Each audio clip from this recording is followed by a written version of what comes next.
station, this is Houston. Are you ready for the event? Houston, this is the International Space Station. I am ready for the event. Canada Aviation and Space Museum, this is Mission Control Houston. Please call station for a voice check. Station, this is Annabelle Cloutier at the Canada Aviation and Space Museum. How do you hear me? I read you loud and clear from here on the International Space Station. Everyone at the Aviation and Space Museum. Go ahead. Hi, Chris. We're so proud of you, and we're following your adventures there. I hope Eddie is on his best behavior and his snoring isn't keeping you awake too much at night. Eddie, lions make a lot of noise when they snore, but we've been keeping Eddie inside a container, inside a cupboard, so his snores have been muffled. But he rode up to space with me, and he's been flying in space the whole time with me, Your Excellency. Thank you for giving him to me. Chris, be careful he doesn't sneak out of that cupboard. He's quite an adventurer, as you know. We got a whole bunch of great students here with some questions. Let's get on with them. Yes. We have a first question here for you. Hello, my name is Emily Zhu, and I'm in grade 6. I heard that your sense of taste gets weaker in space. Is that true? Emily, your sense of taste, it's sort of like when you have a cold. And when you have a cold, all of the stuff that normally drains out of your nose gets plugged up there. And part of your taste is from your tongue and your smell and your senses. And when you can't smell, your food is hard to taste. It's the same for astronauts, because when we get to space, there's no gravity to pull all the stuff out of our head. And so we get sort of a swollen head, and it fills up our nose and makes our tongue kind of swollen, and you can't taste your food. But after a week or so, your body gets used to it, your nose opens up again, and you can taste your food okay. But for the first week, it's like having a cold, and nothing tastes very strong or nothing tastes very good. Another question. Hi, my name's Connell Sloan from Corpus Christi School in grade 6, and I was wondering what would happen if you put a marshmallow outside the space station.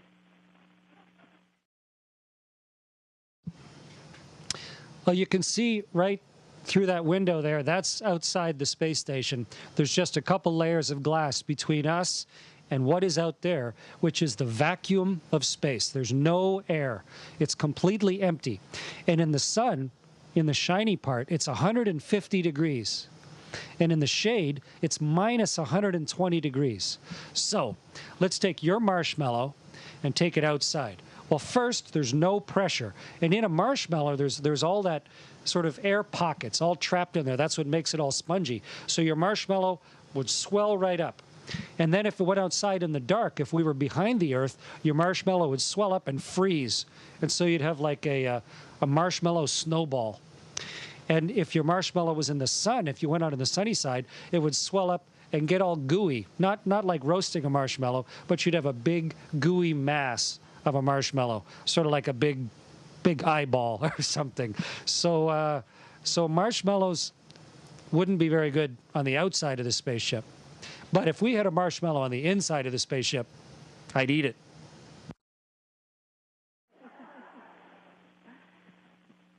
Hi, I'm Madeline Kushner from Corpus Christi in grade 6, and my question is, you have been experiencing weightlessness for much longer than you have in your previous trips into space.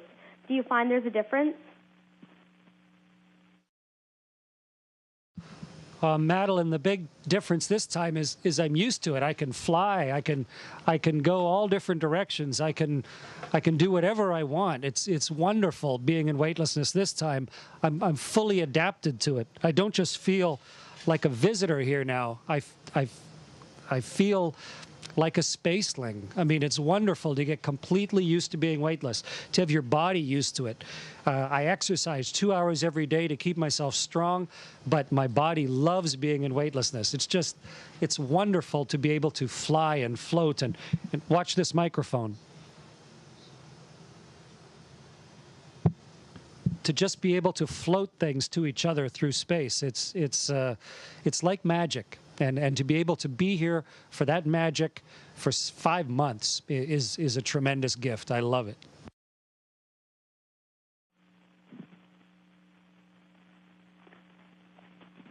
Hi, my name is Nicholas Yankovic from Corpus Christi School in grade 6. My question is, how do you wash your hands with soap and water in space? How do we wash our hands? Nicholas, I brought something to answer your question.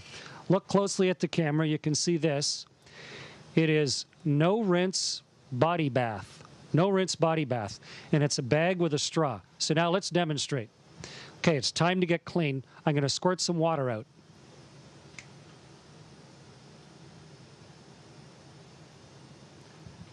So we have a big ball of water, and you put it on your hand. And now I've got water floating around on my hand. And so I'd wash my hands up with that. And then grab a towel.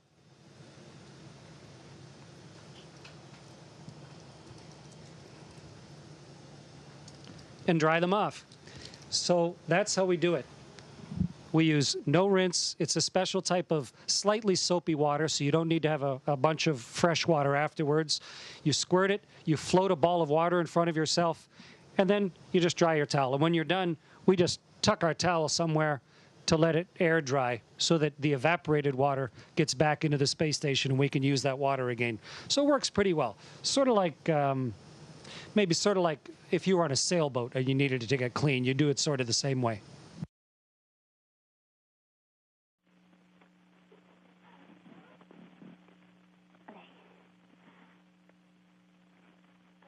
Hello, my name is Melissa, and I'm in grade 6.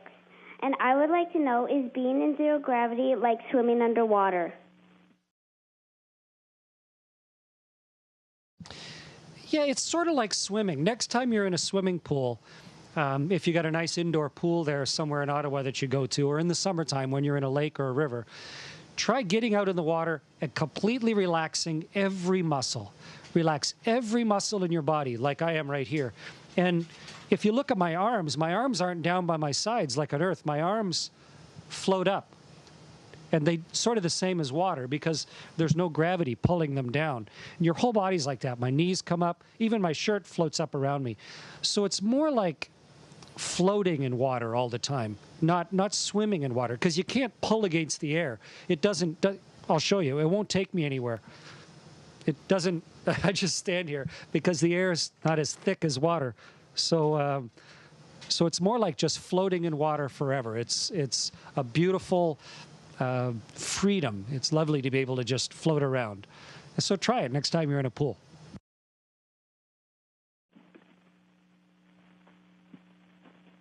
Hi, my name is Owen, and I'm in grade 6. And I was wondering, what would happen if you tried to paint something in zero gravity? Tried to paint something in zero gravity. Well, we do a little bit of art up here, but we don't have paints because most paints have a smell to them. You know, when you open a can of paint, it's got that strong smell. And on Earth, you know, paint fumes, you don't want to be locked in a small room spray painting because the fumes get really strong. Well, the space station is closed. Every smell that's in here, there's no place for it to go. There's no way for it to get processed except by my lungs or maybe by the equipment. So most paints wouldn't be a good thing up here just because of the strong smell that they have and the chemicals that would come out of them. But I think a little bit of painting would be nice. We have artists who are astronauts who can draw and color and use charcoal.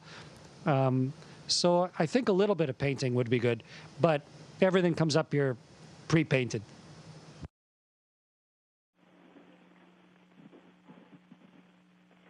Hi, my name is Tom Lane, and I'm in grade 6. I'm wondering, how long did it take to build the International Space Station? Tom, the space station is big. I wish I could show you it all. It's huge. It's the size of 5 hockey rinks.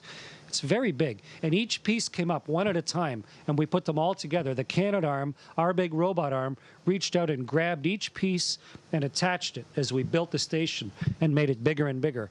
And the very first piece came up 15 years ago in 1998. I was working down in Mission Control that day, and we've slowly built it. I helped build it back on my first flight up here back 12 years ago. People started living here, I think, 12 years ago, and I'm on Expedition 35, so we've had people living here for a long time, and we're still adding to it. There's still pieces coming up. I think you read maybe this week that there's a module that's inflatable that we're going to bring up in a couple years, and the Russians still have a laboratory to come up. So it's slowly getting built. It's like a city that you can never really say it's finished. It started a long time ago, and we slowly add to it and make it bigger and more capable. And right now it is the biggest, most powerful, most capable human building laboratory in space that humanity has ever built.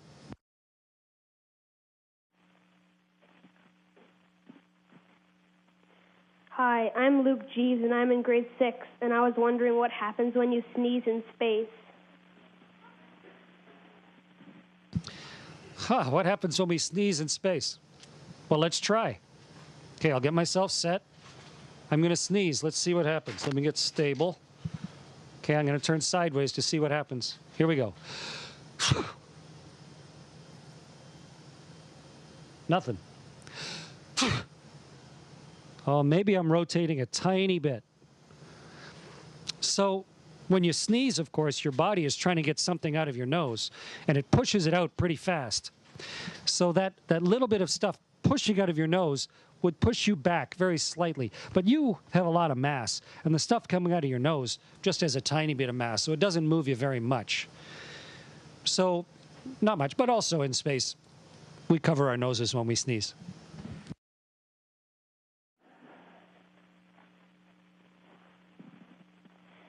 Bonjour, je m'appelle Yasri et je suis en 5e année. La question que je veux vous poser, c'est comment dort-on dans l'espace?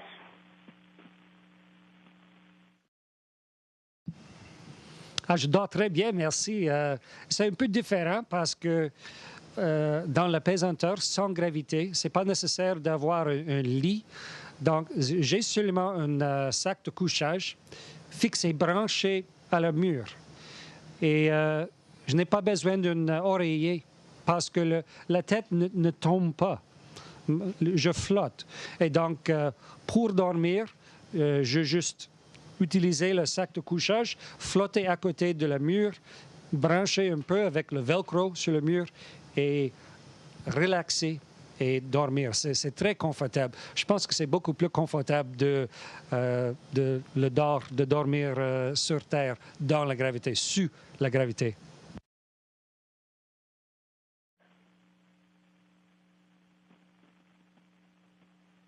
Hi, my name is Graciela Penafather Moreno, and I'm in grade 5. Why does the International Space Station travel so fast? Why do we travel so fast? We stay in space because we're going fast. We're going around the moon, or I'm sorry, we're going around the world like the moon goes around the world. And let me explain it like this. If you went outside of the museum that you're in on the roof and jumped off the roof, gravity would pull you right down and you'd get hurt. If you ran right across the roof really fast, run all the way across the roof and jumped off, you'd go quite a ways, but you'd still fall and hit the ground.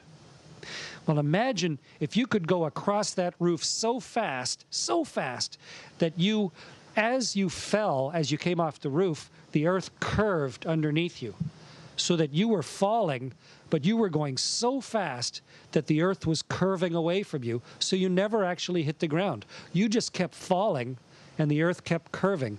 You have to go really fast, 8 kilometers a second, 28,000 kilometers an hour. But if you can get yourself going 500 kilometers a minute, then you will be weightless because you'll fall at exactly the same speed that the Earth curves.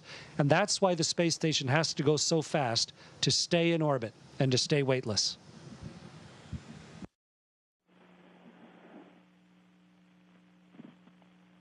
Bonjour, mon nom est Ellie Fitzgerald dans la 5e année. Mon question est quel genre de nourriture est-ce que les astronautes mangent? Ah, la nourriture. Nous avons beaucoup de types différents de nourriture ici, mais c'est pas frais, c'est pas la nourriture comme chez vous. La nourriture sèche, on manque un réfrigérateur, pas de congélateur ici dans la station pour la nourriture. Donc, la nourriture se ressemble, c'est le fruit séché. Je peux l'ouvrir, juste un moment.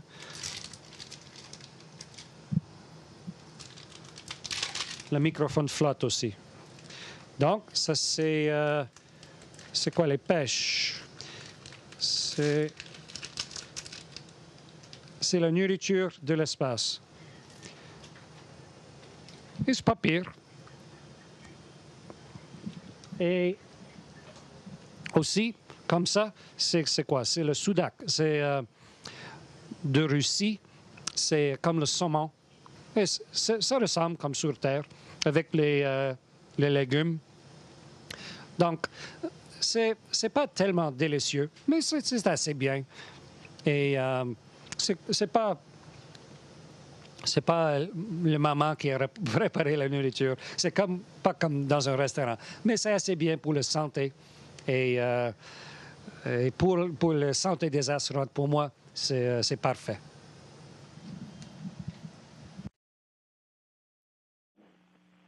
Hi, my name is Katrina Lane, and I'm in grade 6. My question is, what does the space station smell like?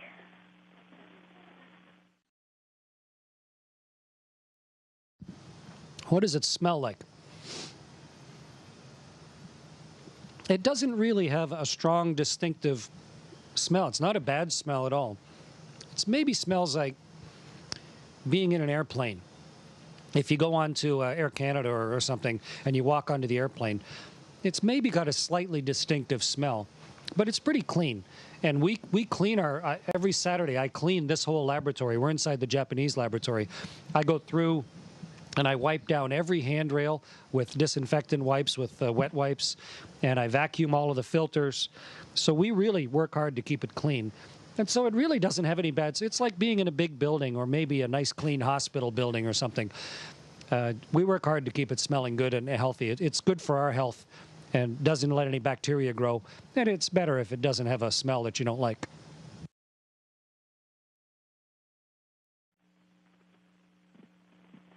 Hi, my name is David Greenwood, and I'm in grade 6, and I was wondering about how much space junk is there in the Earth's atmosphere that you can see from the space station?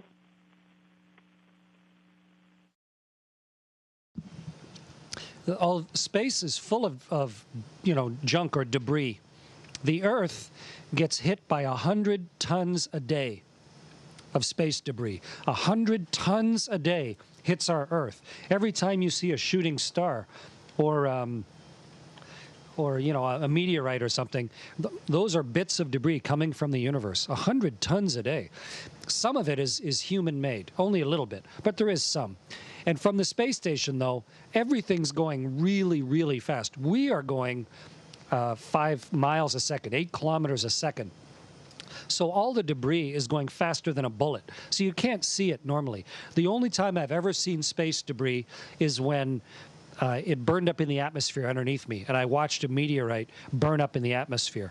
And that was kind of a spooky feeling because that meteorite could have hit us and not just been caught by the Earth's gravity into the atmosphere. But even though we know there's some around, space is big, and we get peppered by tiny bits all the time. But the space station's a good ship, big, strong ship, and so far, so good.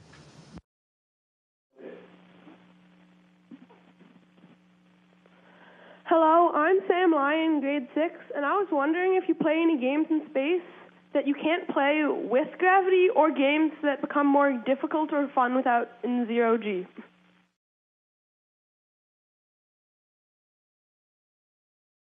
Yeah, this is a great place for games. You would love it here. Imagine playing, hide and go seek up here, where you could float into any cupboard. You could hide up in the ceiling or in any sort of corner. So it's a great place for that. But we don't play hide and go seek very often. We're playing a game of Scrabble right now, but Scrabble's pretty hard without gravity because your pieces float all over. So we have a Scrabble game where the pieces sort of click into place, and our board is up on the ceiling. You could play darts here, but you wouldn't want pointy darts because we're inside a spaceship.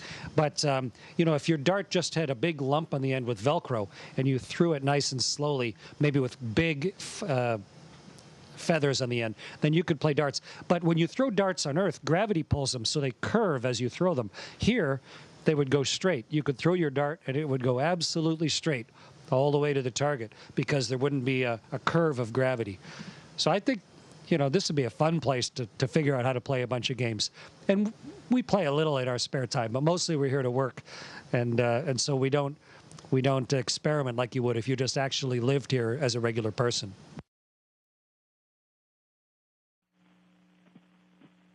Hi, my name is Niket. I'm in grade 6. I just want to know who or what inspired you to be an astronaut. Well, you're in grade 6, so you're probably about 10 or 11, maybe 12 years old, probably 10 or 11. And, you've probably heard of some people that have done really interesting things in their life. Someone who's done something that you think, wow, that's cool. Or you've seen someone do something and you think, oh, that's not good. Well, you're going to grow up to be one of those people. You're going to grow up to be somebody, and you're going to do something when you get to be an adult. And when I was your age, I looked at what some of the people were doing, and I watched the very first people walk on the moon. The very first 2 human beings walked on the moon when I was 10 years old, almost 10. This summer I turned 10. And that's what inspired me. I just thought, I'm going to grow up to be something. Why don't I grow up to be that? That looks like an interesting thing to do. And I knew it probably was impossible, but I thought if I don't try, it's definitely going to be impossible. And even if I don't get to fly in space, all those things of learning to fly and build spaceships and how to make machinery and how to test things and all about navigation, about geology and geography, it's all interesting. And so I was inspired to become an astronaut by 2 of the very first explorers, the first 2 people to walk on the moon.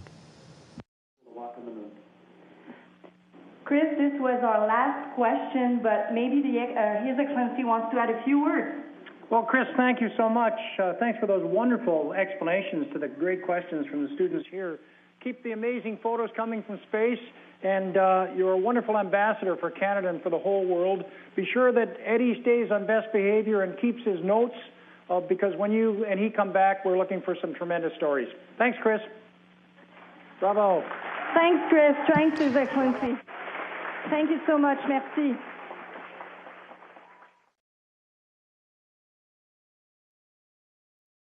Merci à tout le monde.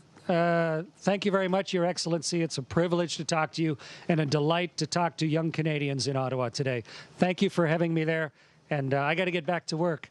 But it's a great museum. There's a lot of Canadian history there. Enjoy your time. And nice to see you all. I will take care of Eddie for sure. Bye now. Station, this is Houston ACR. That concludes the event. Thank you. Thank you, Governor, General, students, and Canada Aviation and Space Museum Station. We are now resuming operational audio comm.